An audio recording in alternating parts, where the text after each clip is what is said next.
Good morning, class. Our topic for today is Unit 2, Lesson 3, Cultural Relativism versus Ethnocentrism.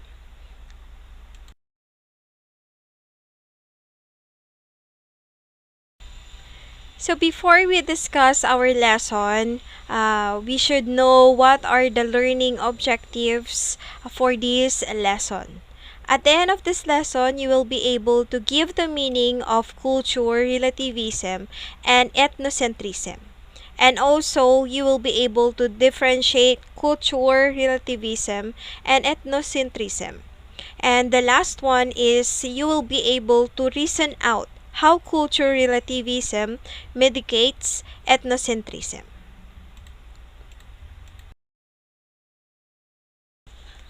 Okay, so let us first analyze the pictures below.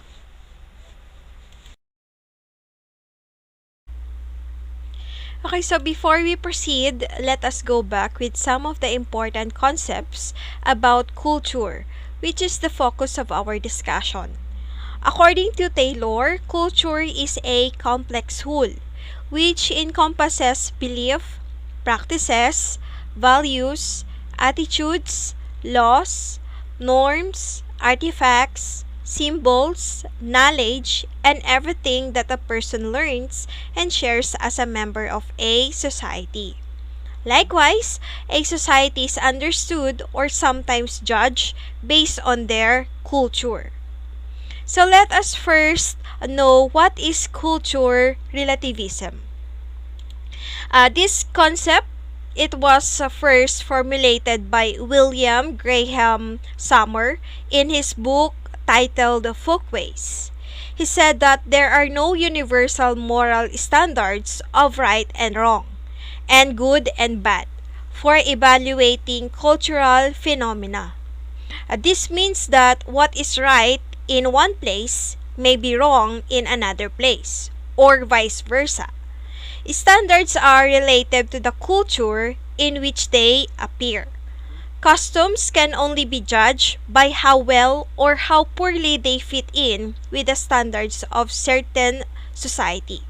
For example, having a several wives or polygamy function in a society where women are needed to work in the fields.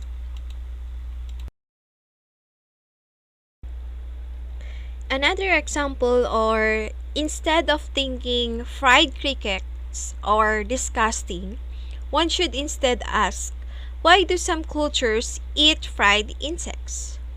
Another one, Lisa sees that Ilocanos are thrifty because of their geographical location. Likewise, she sees nothing wrong about it.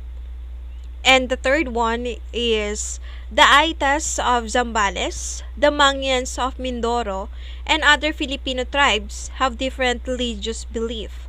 Their gods are manifested on the different forms of nature like trees, mountains, rivers, volcano, their dead ancestors, and many more.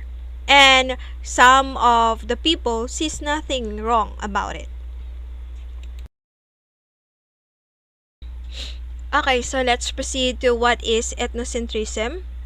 So basically, ethnocentrism is a belief that one's own culture is better than others.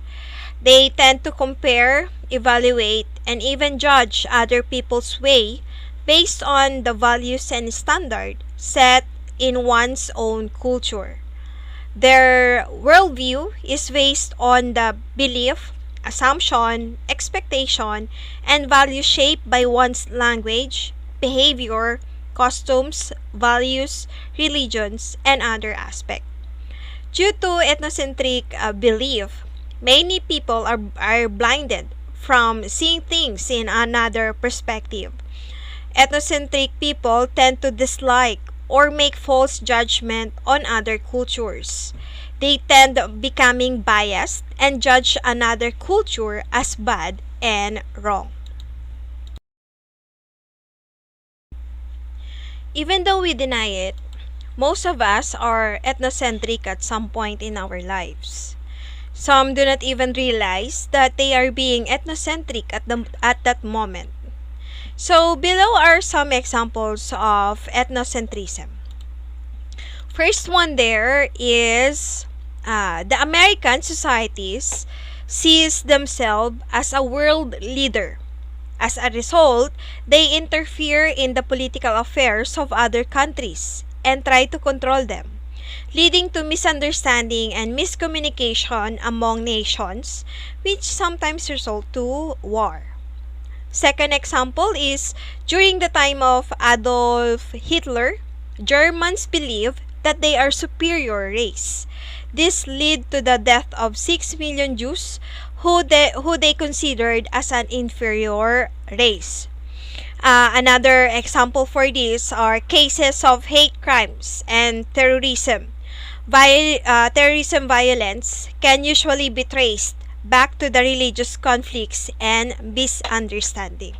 So these are some of example of ethnocentrism.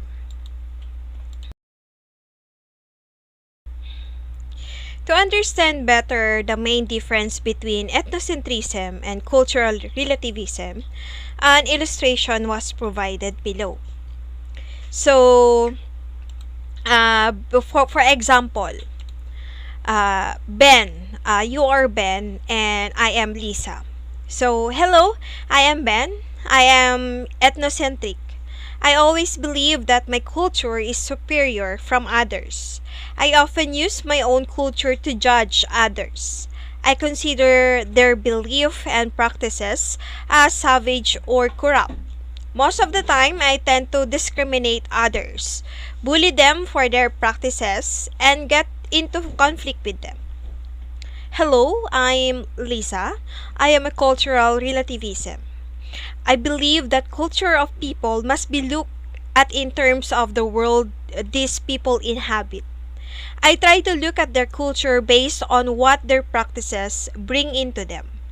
If Eskimos kill their infant sometimes, I believe that there is a practical reason why they do that. That is why for me, culture is relative. There is no right or wrong, and I don't have the right to say if it is good or bad. So that is the situation between the ethnocentrism and cultural relativism.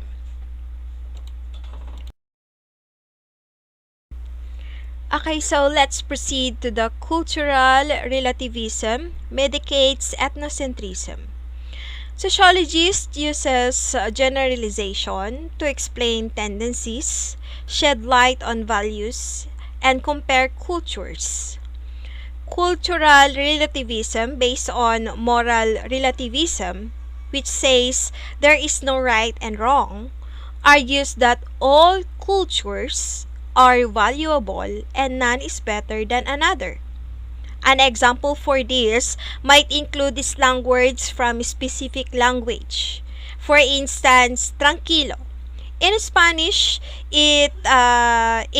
tranquilo in Spanish. It translates directly to calm in English. However, it can be used in many more ways than just an adjective. Tranquilo can be a command or suggestion encouraging another to calm down. It can also be used to ease tension in an argument, to indicate a degree of self-composure. There is not a clear English translation of the word, and in order to fully comprehend its possible uses, a culture relativist would argue that it would be necessary to fully immerse oneself in cultures where the word is used. So that's end of our lesson in Unit 2, Lesson 3. So next, we will be discussing the Unit 2, Lesson 4. Okay, so before we proceed to our new topic, we have an activity for this lesson. It composed two. The first one is slogan making.